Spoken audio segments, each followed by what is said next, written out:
안녕하십니까? 상권의 비밀입니다. 점포 개발자들은 각자의 노하우를 가지고 상권을 분석하는데요. 이번 시간에는 제가 상권 분석 능력을 크게 키울 수 있었던 그 방법에 대해서 이야기를 해보려고 합니다. 저는 상권 분석 지도라는 것을 만들었었어요. 이건 네이버나 구글에서 검색되는 내용은 아니고요. 일정한 사이트나 정제화된 데이터는 아닙니다. 제가 아날로그식으로 직접 작성한 지도에 대한 이야기입니다. 이게 뭐냐면 핸드북 형식으로 된 큰 지도를 구청이나 구청에서 받아볼 수가 있는데 그 지도에 제가 일정의 정보를 기입해 놓은 것을 말합니다. 여기에 자사 브랜드와 경쟁사의 위치와 매출액을 표시를 했었고요.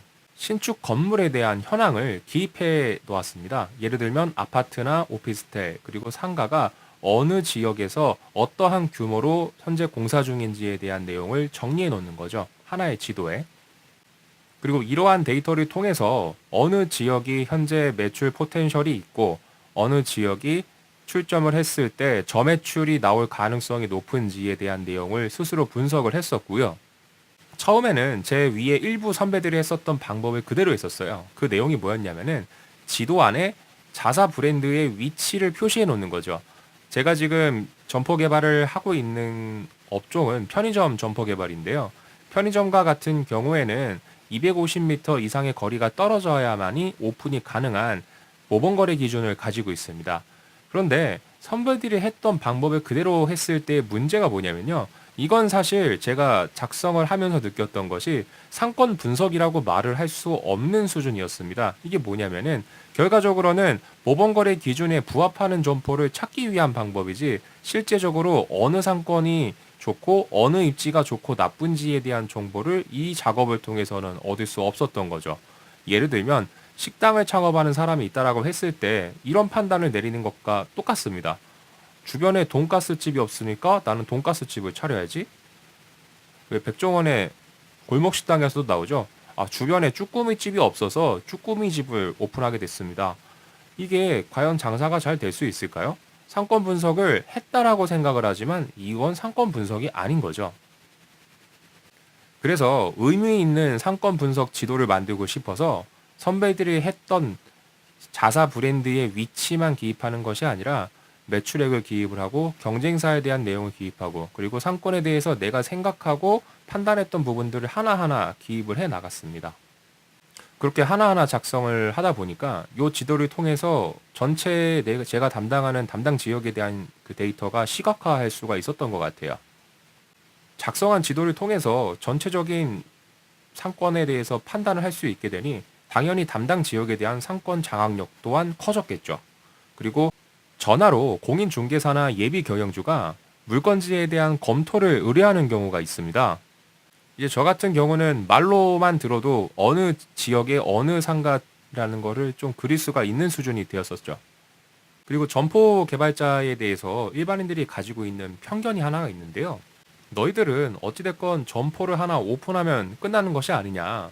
실적에 눈이 멀어서 마구잡이로 오픈을 한다. 이렇게 말씀을 해주시는 분들이 가끔 있습니다. 실제로는 이렇지 않습니다. 사실 매출액에 대해서 가장 관심이 많고 그것 때문에 스트레스를 가장 많이 받는 사람이 바로 점포 개발자들이죠. 대부분의 점포 개발자들은 자신이 예상한 예상 매출액이 얼마 정도 수준으로 적중을 했는지에 대해서 끊임없이 피드백을 해 나갑니다. 예상 매출보다 적으면 왜 적은지, 그리고 예상 매출보다 높게 나왔으면 왜 높게 나왔는지 그 이유에 대해서 스스로 학습을 많이 하죠. 왜냐? 그렇게 해야지만 추후에 내가 오픈을 할 시에 추가적인 데이터를 통해서 실수할 수 있는 가능성을 줄여나갈 수 있게 되는 겁니다. 저 같은 경우에는 상권 분석 지도라는 것에 이렇게 피드백을 한 분석 결과도 같이 적어놨죠. 가끔은 경쟁사 점포가 내가 판단했을 때 매출 포텐셜이 없다라고 생각하는 지역에 오픈을 하는 경우가 있습니다.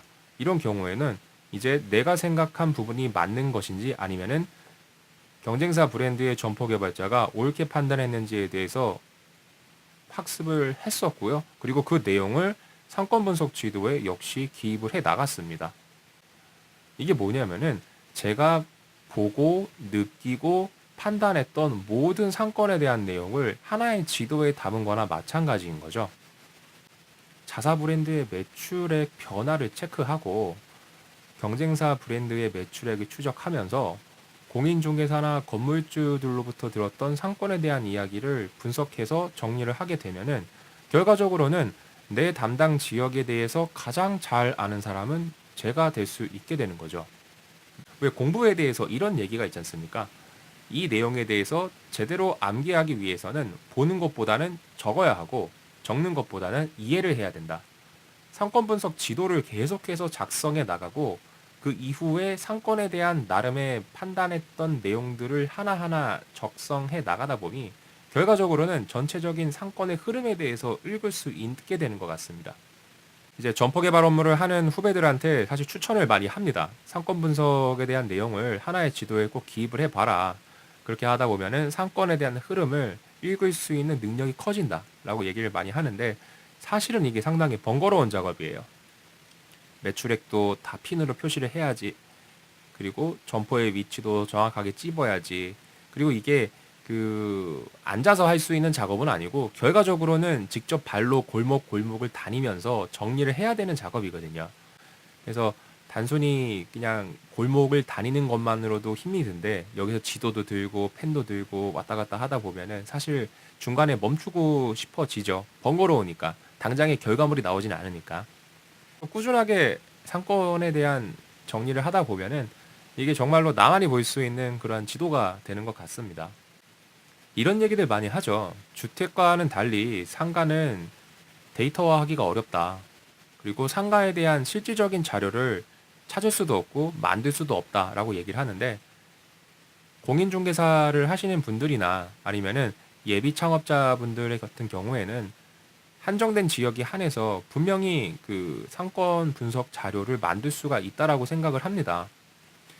식당을 운영하고자 하시는 분이라고 하면은 입점하려고 하는 지역 인근에 경쟁점들이 어떻게 분포가 되어 있고 그리고 매출이 낮은지 중간 정도 수준인지 아니면 높게 나오는지 한번 체크를 해보세요. 그러다 보면은 이 점포는 왜 이 업종을 하고 있고 이 점포는 왜 이렇게 매출이 높게 나오는지 아니면 낮게 나오는지 스스로 판단을 할 수 있습니다. 그럼 결과적으로 내가 입점을 하려는 그 오픈을 하려는 장소가 나에게 맞는 위치인지 아닌지도 결정을 내릴 수가 있게 되는 거죠. 저는 점포 개발자로서 이러한 상권 분석 지도를 작성하는 것 이상으로 상권에 대한 판단력을 높일 수 있는 것은 사실 없다라고 생각을 해요. 그래서 지금까지 이렇게 작업을 해왔고 앞으로도 계속 작성을 해 나갈 것 같습니다. 지금까지 상권의 비밀이었고요. 오늘은 상권 분석 지도를 제가 어떻게 작성하고 활용하고 있는지에 대해서 한번 말씀을 드려봤습니다. 감사합니다.